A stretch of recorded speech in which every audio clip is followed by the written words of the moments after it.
Hi guys, இங்கே உடம்பேட்டையில் கணம் நாய்க்குன்னு ஒருத்தங்க தெரிஞ்ச ஃபார்ம் வச்சுருக்குறாங்க. அவங்க ஃபார்மில் வந்து மாடு வந்து 2 கன்றுக்குட்டி போட்டிருக்குங்க. இன்னைக்கு காலையில் 3 மணிக்குங்க. இது ஒரு செல், இது ஒரு பாய், இது ஒரு பாய் பாருங்க, மாடு வருங்க. ரெண்டுமே பாய்ங்க. பார்த்தீங்களா மக்களை, செல்லக்கட்டி பார்த்தீங்க எப்படி தூங்குனதுன்னு.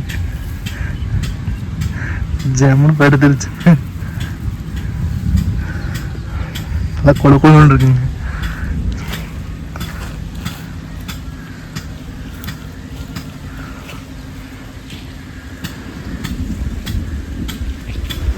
எப்படி இருக்குன்னு சொல்லுங்க.